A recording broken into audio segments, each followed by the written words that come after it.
Januari tinggal menghitung hari, dan PSSI diketahui makin serius untuk mempersiapkan segalanya agar di bulan Maret, timnas Indonesia bisa meraih hasil terbaik demi mimpi ke Piala Dunia. Nah, selain memikirkan soal tim kepelatihan yang masih ada beberapa posisi yang kosong, serta dirtek baru yang kabarnya akan diumumkan akhir Februari mendatang, Pak Erick Thohir diketahui juga masih berfokus untuk terus menambah pemain baru. Ya, menurut info dari Yusa Nugraha di video YouTube terbarunya, setidaknya akan ada 2 nama lagi yang akan diproses paling lambat akhir Februari atau awal Maret mendatang. Dan 2 nama itu posisinya adalah striker serta kiper, sesuatu yang pastinya membuat publik penasaran dan kira-kira siapa 2 pemain yang dimaksud ini. Di satu sisi pun 3 pemain keturunan oleh Romani, Dion Max, dan Tim Gaipans telah memiliki jadwal pengambilan sumpah WNI pada tanggal 8 Februari mendatang. Kepastian tersebut diungkapkan oleh Menteri Hukum Republik Indonesia Supratman Andi Aktas. Sebenarnya Supratman tidak secara eksplisit menyebut 3 pemain yang akan dinaturalisasi tersebut. Menteri Hukum itu hanya menjawab pertanyaan soal jadwal pengambilan sumpah WNI oleh Romani,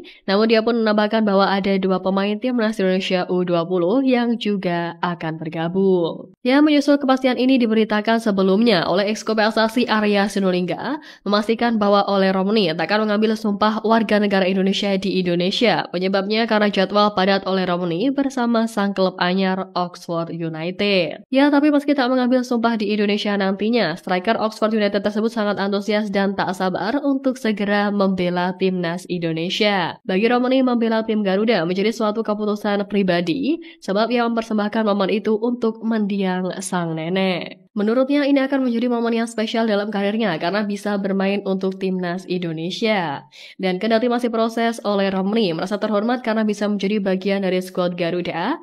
Pasalnya Indonesia merupakan negara yang besar dan memiliki fans yang sangat fanatik dan selalu mendukung penuh timnas Indonesia. Menjadi pemain internasional adalah sebuah kehormatan besar, terutama untuk Indonesia. Ini adalah negara yang sangat besar dan sepak bola di sana juga sangat besar, ujar dia. Ya, manuver PSSI yang terus digencarkan ini memang membuat timnas Indonesia dalam beberapa tahun terakhir menghasilkan banyak catatan impresif yang menyedot perhatian dari dunia. Dimulai dari kejutan Piala Asia 2023, yang mana timnas Indonesia untuk pertama kalinya lolos hingga ke babak 16 besar. Prestasi tersebut terus berlanjut sampai timnas Indonesia U23 tiba-tiba melangkah jauh ke babak semifinal Piala Asia U23 2024. Padahal skuad Garuda Muda pada saat itu sama sekali tidak diunggulkan, mengingat datang di Piala Asia U23 sebagai debutan. Selain itu, kejutan kembali terjadi ketika tim yang saat itu masih dilatih Sintayong mampu melangkah hingga ke ronde ketiga kualifikasi Piala Dunia 2026.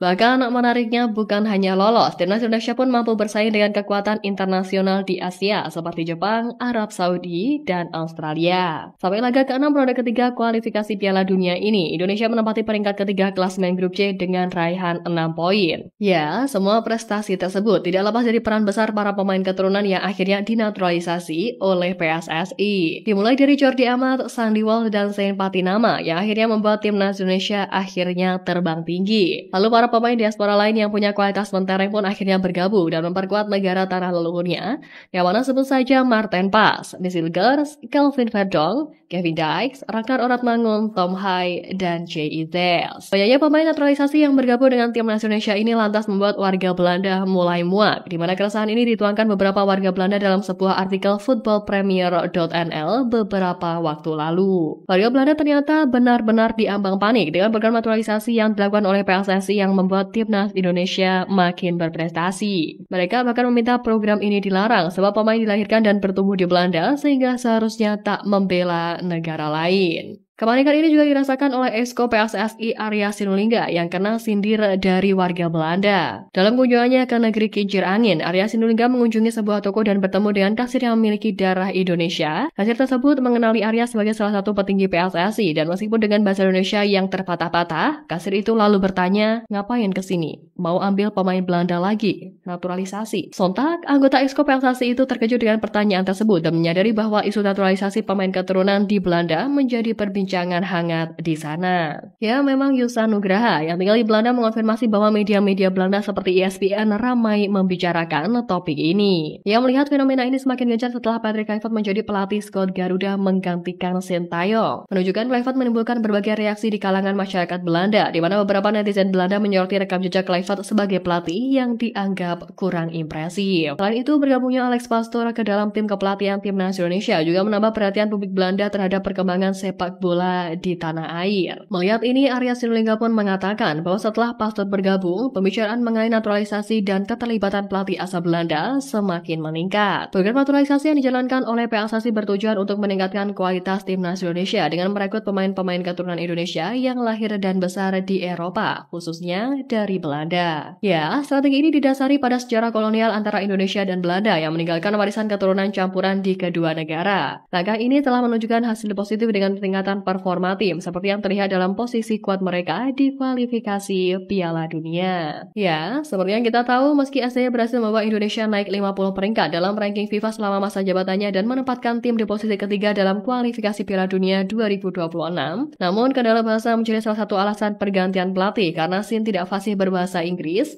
Belanda, atau bahasa lokal sehingga menyulitkan komunikasi dengan para pemain naturalisasi. Dengan kehadiran Kluivert dan juga Pastoor, diharapkan komunikasi dan strategi tim ini dapat ditingkatkan mengingat latar belakang mereka yang serupa dengan banyak pemain naturalisasi. PSSI pun berharap bahwa dengan kepemimpinan baru ini, skuad Garuda dapat mencapai prestasi yang lebih tinggi termasuk lolos ke Piala Dunia. Nah, di satu sisi dari itu diketahui kalau pembentukan tim kepelatihan skuad Garuda memang masih belum selesai. Padahal dikabarkan bahwa selain 3 nama asisten dari Belanda, terdapat juga 2 asisten lokal yang bakal membantu Coach Patrick di era baru ini. Dan berbicara soal asisten lokal, sepertinya teka-teki ini mulai terungkap, di mana nama yang digadang bakal menempati pos tersebut diketahui baru tiba di tanah air. Ya, sebelumnya Pak Erick Thohir memberikan 10 nama pelatih lokal untuk diseleksi oleh Patrick Kluivert, dan dari 10 nama itu 2 diantaranya akan dipilih Kluivert sebagai asisten pelatih di timnas Indonesia. Sejauh ini ada 3 nama kencang yang dirumorkan mengisi 2 slot tersebut, yakni Kurniawan Dwi Yulianto, Bima Sakti, dan juga Nova Rianto. Dan terbaru di akun Instagramnya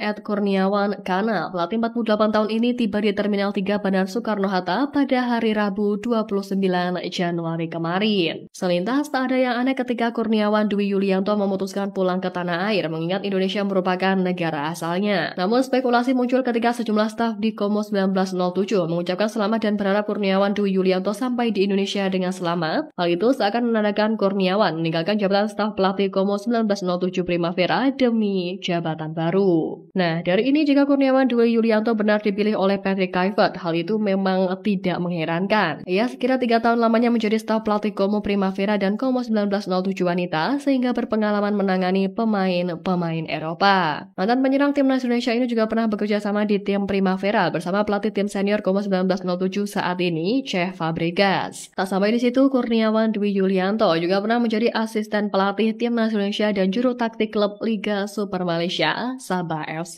Tentu jika benar ia merupakan asisten pelatih lokal yang bakal mendampingi Coach Patrick nanti, bukan tak mungkin jajaran tim kepelatihan era baru ini menjadi tim kelas Eropa yang bakal menukangi skuad Garuda.